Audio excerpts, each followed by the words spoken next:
my name is Connolly. Many of you who are watching this know me as the Taekwondo instructor who has tried to inspire you or a member of your family for the past 30 plus years at Connolly's Taekwondo. But what you may not have known about me is that for my entire life, I've been an artist. This is an example of some of the pencil work that I've done. There's another giant portrait over there. I love to paint. And these are some of the sculptures that I've done. This little guy is the horse in the wind. And here's one of my favorite. This guy is the yawning lion. What I'd like to introduce you to today are some beautiful, beautiful books for children. Awesome illustrations, positive messages, great stories, and very creatively embedded in each story is a different early language lesson. So these books are great for educators, whether you're a professional like a teacher or a primary educator like a parent or a grandparent. They're great for children, young children, and they're also uniquely great if you're a little bit artistic or you know somebody who's artistic and likes to color, because not only are they available in full color, in which, by the way, all these beautiful colors are just Crayola pencils, they're available in black and white, already shaded. So here you have the highlight and the shadow already in there. So if you get the book in black and white, you just take your pencil and you color in, and you can see that already the shadow and the highlight are already in here. And I put a little yellow here just to make it pop.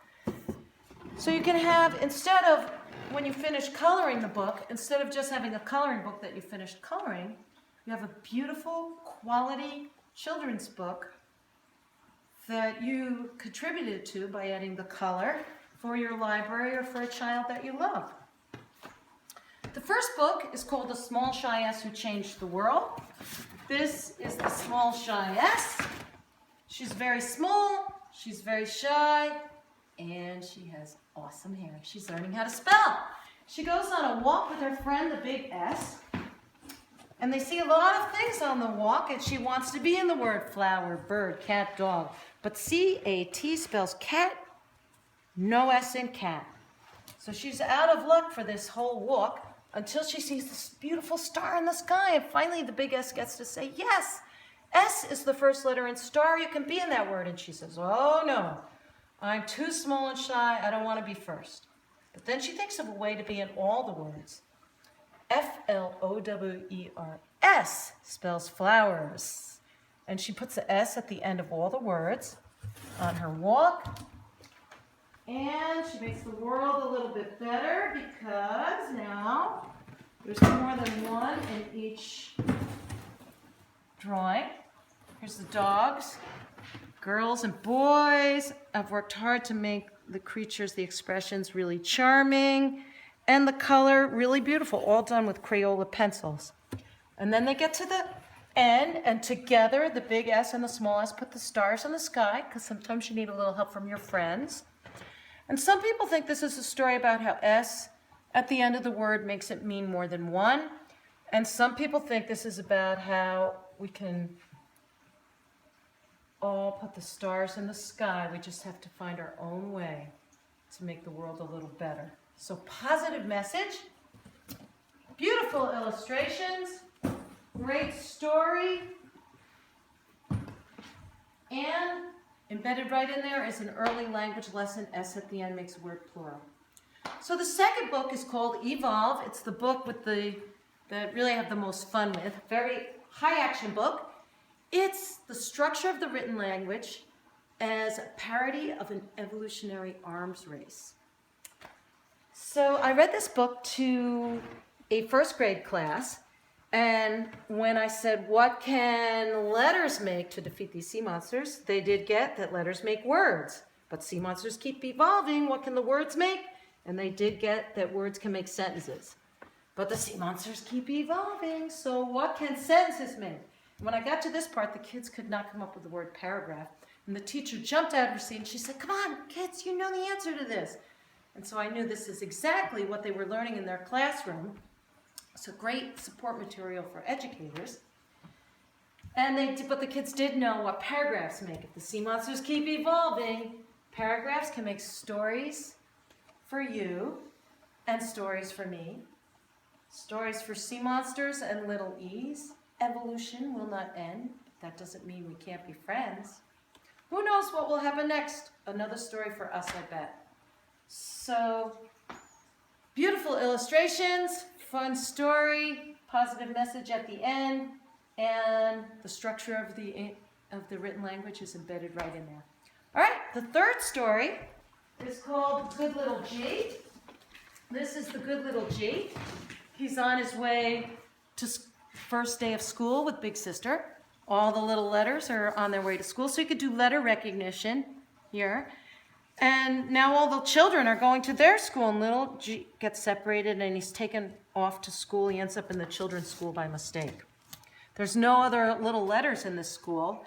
And at one point, now the children are all wondering. They're all a little concerned. Is he the hard, growling G? Is he the soft G that sounds like a J, the imposter G? Is he the silent ninja G? They're all a little concerned. What kind of G is little G? And little G does make a friend. And they go out on the playground. They do a lot of pretending. And at the end, all the children come running over to tell little G and his friend that the recess is over. And they all want to know, what kind of G is little G? Is he the hard, growling G? Is he the soft imposter G? Or the silent as a ninja G? But of course, he's the good little G. And so they all want him to bring his friends to the playground. So all the little letters and children are playing together. And now as the parent letters and the parent humans are driving by, they're all in shock to see letters and little children playing together, because after all, they look so different. But all the children and the little letters know that when you've been around the world and to the moon and back with someone, it's not what they look like, but who they are on the inside that makes them a good friend. So, positive message, beautiful illustrations, and the children are going to learn that a letter can make more than one sound, and very specifically, the 3 sounds that the letter G can make. Now, the last book is called X-Quest. I just finished the line drawings for it. I have to shade and color it now. And X-Quest is about how to make a word, it's not just a string of letters, it has to have meaning. So it's about the dictionary and definitions. And little baby X is learning about the dictionary, and he's hopping mad because there's only 2 pages of X words, whereas some words like S might have 220 words of definitions. So he wants to go to college and learn how to make X words to make life more interesting for X's everywhere. So he makes up an X word, X-Quest, it has a definition, to go on a quest to find treasure, to send little X's to college so they can make more X words. And he ends up at Fort Knox, Papa X. He ends up going to the Tower of London, to the oil fields of Saudi Arabia, to the diamond mines of Botswana in Africa. And the funny part is at the end, he finds out that X marks the spot and the treasure was buried right under Papa X all the time. So, kind of a funny ending. Great books, full of early language lessons, positive messages, beautiful artwork. I hope that you'll donate and support the project and get 1 book or all 4 books. You could get them in color or in black and white. And most importantly, I hope that you will spread the word. One thing that this worthy project doesn't really have is a way of getting the word out. So please donate, support the project, get a book or get them all, and spread the word. Thanks so much.